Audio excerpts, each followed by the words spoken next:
Hello and welcome back for another Torah Tuesday. I have an exciting announcement this week. I've just signed a contract with Baker Academic to write a new resource for people who are interested in studying the Bible. It is going to be potentially called Engaging the Psalms, and it's a workbook that works through the entire book of Psalms.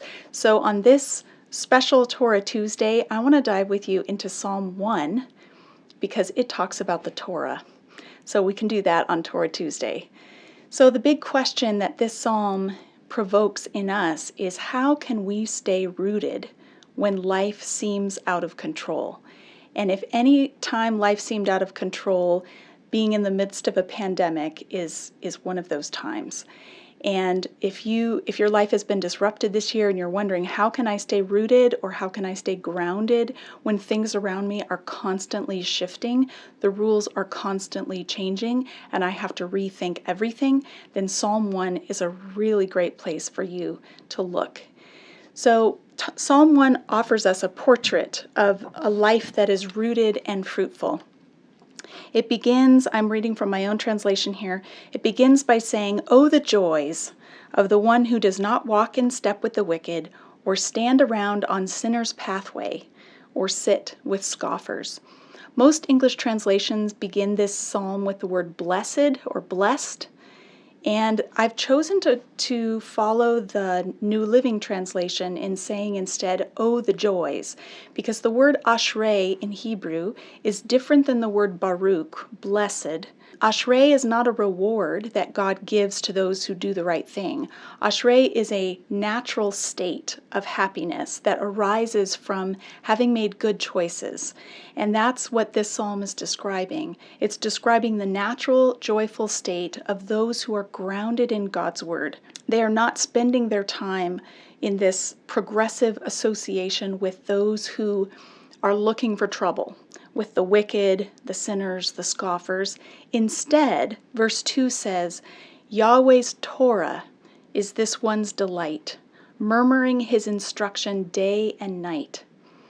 Now, in your English translations, you don't see the word Torah. Probably your translation says law or maybe instruction. The law of the Lord is this one's delight, or is his delight, but it is the word Torah.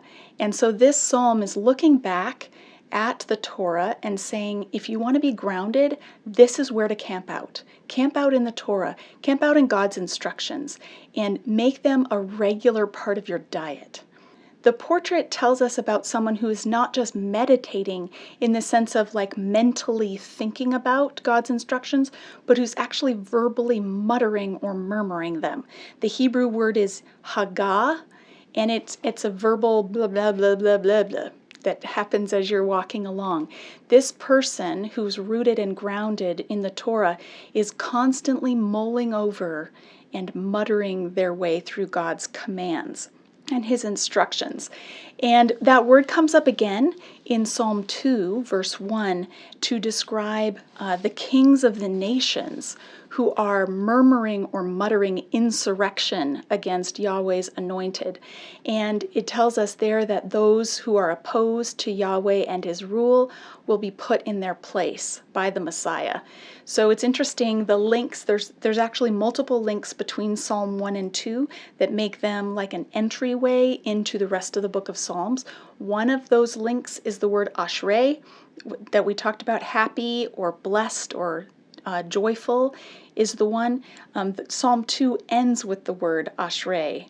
So the word gives us like bookends for those first two psalms. And this is another of the links, hagah. So in Psalm 1, we have the righteous one who's muttering the Torah, and in Psalm 2, we have the wicked who are muttering insurrection against Yahweh. Verse 3 tells us more about this righteous one, this rooted one. They are like a tree transplanted by water canals, which produces its fruit in season, and whose leaf does not wither, and everything this one does prospers. I love this image of transplanting, and I'd never seen that before I was digging into the Hebrew. The word shatul could be planted or transplanted, but I think it's especially interesting to think of this as transplanting because by the time the Israelites are reading and reciting this psalm, they're likely in exile in Babylon. They've been ripped out of their own homeland and brought to a foreign land and forced to live there. So they've been transplanted against their will. And yet the psalm talks about a tree that's transplanted and thrives. And the reason this tree can thrive is because it's transplanted by water canals. So even in this new environment in exile, this person is able to thrive because they have placed themselves beside life-giving instruction.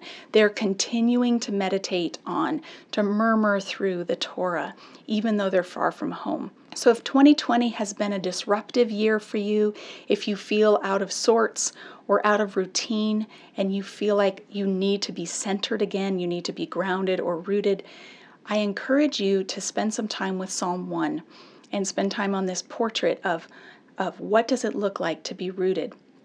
Next week, we'll talk about the other portrait that's presented in Psalm 1, the portrait of the wicked, and we'll compare those two. But for now, I hope you have a great week.